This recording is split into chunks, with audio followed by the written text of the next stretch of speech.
gamers, gals, and my non-binary pals. Again, welcome back to the MBT coal mines. I gotta start farming those reactions, cause Summoner's Nexus really needs me to make those videos on time, you know what I'm saying? Anything for the sponsorship deal. But before we get into today's video, this video is brought to you by Summoner's Nexus. Summoner's Nexus is a digital indie TCG that's been in development for the past 4 years out of love for games like Yu-Gi-Oh! And Marvel Snap. The game is designed for a dynamic back and forth with both players taking turns simultaneously and neither player ever feeling completely shut out of the game or feel like they're watching their opponent perform a cutscene while they're comboing off. The game is currently available in early alpha, which is completely free to download and play on both Android and iOS, with a PC port coming in the near future. With hundreds of cards currently in rotation and a passionate team putting everything on the line behind it, I highly recommend for you all to give Summoner's Nexus a look at the link on screen and in the description down below. Thank you again to Summoner's Nexus. But anyways, the MBT with Don't Get Tricked by these Win More Yu-Gi-Oh cards. I mean, hey, I like Win More Yu-Gi-Oh cards. I'm a dirty little Win More player who will play the Mitsurugi Trap in my disgusting 45 card Ryziel Mitsurugi deck. Whatever it takes. Anyways, MBT made this video and I want to watch it, so let's give it a peek.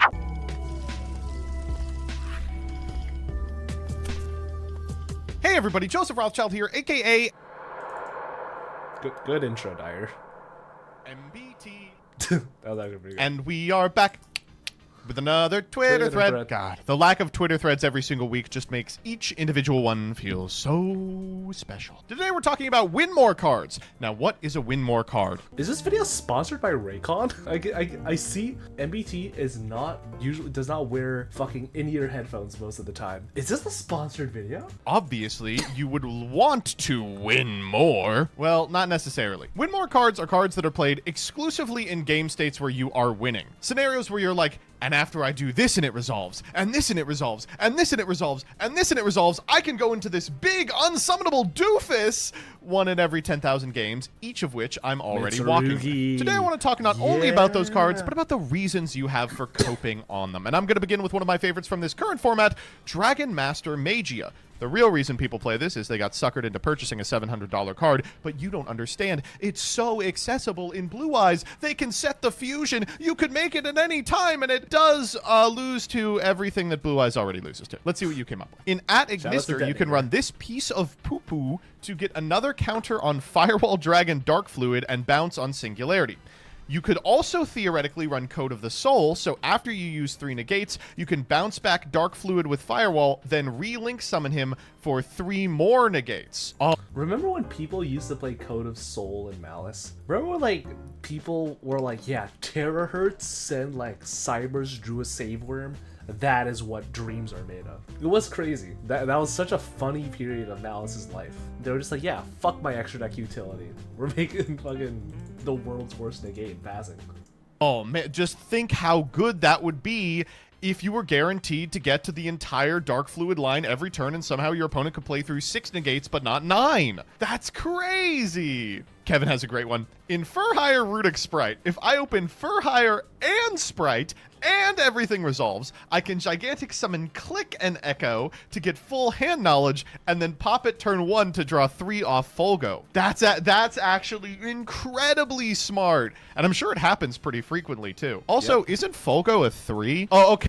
It is so funny how no matter how much time passes, the only deck Coder will ever fucking play is fucking Runic Sprite, Runic for Hire Sprite, the most boring deck of all time that cannot play through a Foolus. Okay, I see. You have to make the Folgo before you resolve the gigantic summon. This is gonna work. It's gonna work. I was on a build of Rescue Ace that went into this bastard, but I had to make Turbulence first, and if I was resolving Turbulence, I was winning. The idea was he could engineer a scenario where I don't lose to evenly, but I don't actually remember how. This was a classic piece of Rescue Ace copium. The thing about Rescue Ace is it was really, really good at spamming generic link material, and really, really bad at having anything to do with that generic link material. Classically, it played like Proxy F Magician to insulate isolated turbulence against an infinite impermanence. By the time SP came out, they just pivoted to that. They were on a huge super poly board, but the funniest thing it ever did was climb Neo's Tempest Terahertz, so you could send it to Save Worm so that you wouldn't lose to evenly. I will say this differs from a lot of the cards on this list because it does have a utility. This in Cyber Dragon, limiter removal is one of the greatest win more cards of all time. But you don't understand. In my OTK deck that puts out 10 trillion damage, what if I put out 20 trillion damage? People have been doing this about limiter removal since its first print. I remember people playing gadgets with this. I remember people playing literally anything that has a machine in it. They were like, oh my god. This like unlocked a core memory at like an MBT Challenger Cup. Like years ago, like the quarantine cups. What my first top from that ever, I think it was Invoked Numeron. I think I saw the deck list somewhere. This was like a fucked up evil machination. You know, like that image of like the evil like hamburger helper? Oh yeah, this was it. This is what dreams were made of. Bunch of fucking mech knights for whatever. Numeron wall. Fucking Numeron network. Oh my god, it was beautiful. Triple Cosmic Main, because I was really scared of Mystic Mine apparently. Mystic Mine was legal. Yeah, Neo's Fusion. Luxury Gaming gave me money to play this shit. What the fuck was Lancia for back then? Oh my god, you topping Zexal for when you went first? Ooh, this was it. I think like back then, I think like before I ended up on like this version, I think I cut like the Dark Rulers and like the Sanctum stuff, and I think I played like some shit. It was like triple like Lava Golem and then like limiter removal. It was like triple Lava Golem, triple limiter removal on the side for like games 2 and 3, and I would like side out of all the invoked stuff. This deck was evil and fucked up and terrible. Do not ever this is like lost history. Do not ever play a Numeron deck. We should bring like F-Zero though. That card was sick. Like, why can't we just limit or removal my one of Jinzo? I'll draw them at the same time. And he doesn't even negate it. This is the type of thing I'm also talking about. So Numbers Last Hope is not terrible in a Galaxy Eyes deck. It's the 4th best spell trap in Galaxy Eyes. And Galaxy Eyes searches 2 to 3 times. So you should play it as a one of in case you draw 2 spells that win you the game on the spot and want to search a 4th one. Keep going. There was a moment when you could add more one-ofs to end with a Great Shogun Shien on the field at the end of an Infernomal combo, which was interesting and practical, but made the deck, which already was bricky, even more so, and it also did die to 1 Impermer Droplet. That's a classic example of, like, my combo end board that ends on 9 negates could end on 10 negates if I play 2 more Garnets. Is that going to change the outcome of the duel? No. For a deck that could put out any generic extra deck slop end board piece and main deck floodgate like Dyna or Secret Village or even FTK, Valon's original boss monster rarely saw any play, requiring you to play 4 bricks to fusion summon it for a decent effect at best. It is crazy how Valence is just the 2021 equivalent of like Ignites. Like, tell me, what is the difference between an Ignite FTK endboard versus like a Valiance endboard? Spoiler, there's literally nothing. It's really unfortunate that Valance became a holding facility for all manner of stun and FTKs. Their end bosses are cool, but just totally impractical. That said, everyone I know who played Valance played like one of these stupid guys because they were like, well, I feel kind of bad just like Fossil Dynapacacephaloing you. Unfortunately, the greatest Valance card of all time has been banned. I'm of course talking about Cyberstein.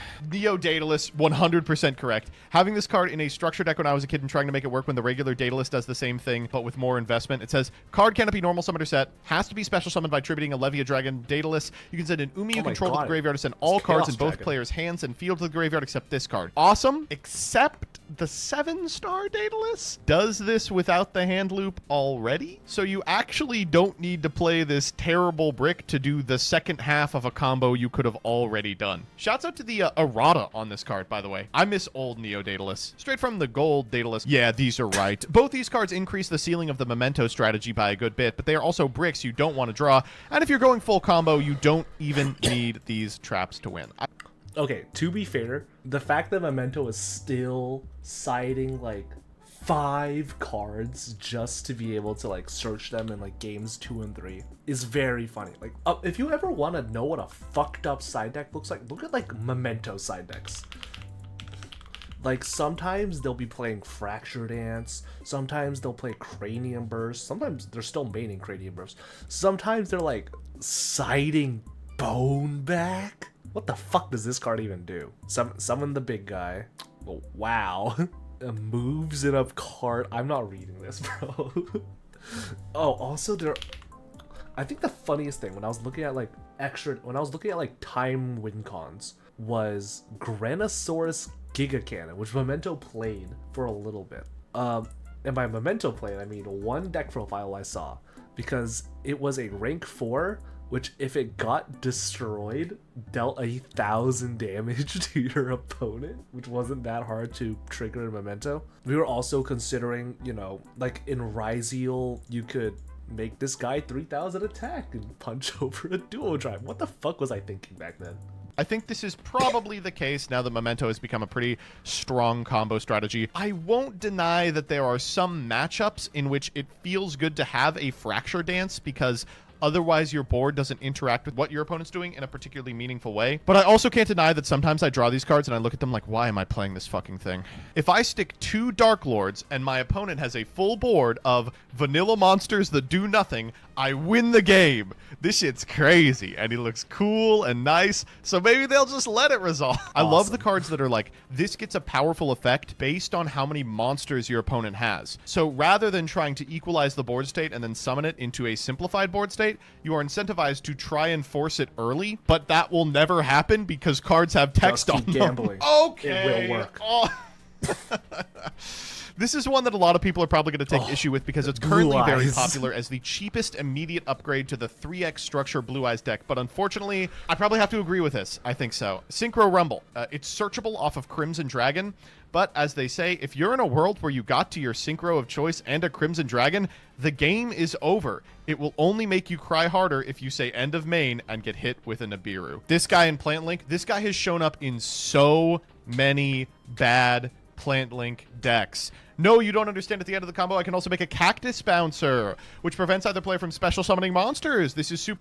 Remember what, like, I don't know this 100%, but like when, I think Jess, like Jessica Robinson, she was playing this in like that European YCs. I don't know. It was like her and like Brandon in the finals. And then like, there was like this whole draw. I was in Paris at the time. Who was in Paris? Me. I was like watching that on my phone as like Rosalind and I ordered at like the world's shittiest restaurant. I'll say it, bro.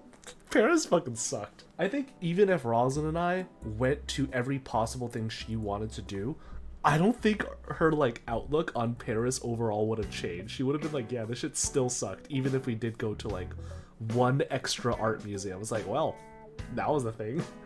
Because like after 3 days in Paris, everything looks the same. Where it's like every shitty like half American tourist trappy cafe looks the same. Every bistro looks the same. Every like tourist attraction is a fucking scam. Shout out to the Eiffel Tower with like 5,000 street hustlers outside. Shout out to the Dove lady though. That she was very nice. But yeah, it was like Jess and like Brandon in the finals. And like just lost the dice roll, and then it was like game 1, Brandon summons fucking Gimmick Puppet Lock. Game 2, just summons Cactus Bouncer plus 4 negates. Game 3, Brandon summons the Gimmick Puppet Lock. I was like, what is this shit? This is a horrible game of Yu-Gi-Oh! Relevant on my board of 1 trillion negates in 15 different places. Some of them are monster negates, some of them are spell trap negates, and they're all located both in the graveyard and the back row and the field and the hand, so you can't deal with it anyway. God, this was a classic. I wanted to play this card so bad, but unfortunately, if you ever get into a position where you have 3 banished Eldlixir spell traps or 3 banished Golden Land spell traps, you've already won the game. Importantly, it also requires you to play ones with different names, so to even enable this card, you had to like play 1 copy of Guardian or a copy of the black and the white Eldlixir. Rough stuff. Those are his Golden Cocks. Hey, thanks for that post. That was really helpful. All right. Noel posting about Tistina Fork-founded kitchen, but Tainted is a win more, and it's terrible. You contribute some of this card by tributing one face-down monster your opponent controls, but if the monster is face down, it's already dealt with. You don't need a kaiju. It's so funny. It's like, yeah, all of these monsters get benefits from your opponent's monsters being face down. But if you want to set up like a 14-step smashing ground, you can do that as well. That's, you know, don't tell me this. Yes, the Link to Valmonica monster is unfortunately one of these. Zeb is already an insane boss monster. It's pretty rare you can get her out alongside Zeb. On paper, she reads so good.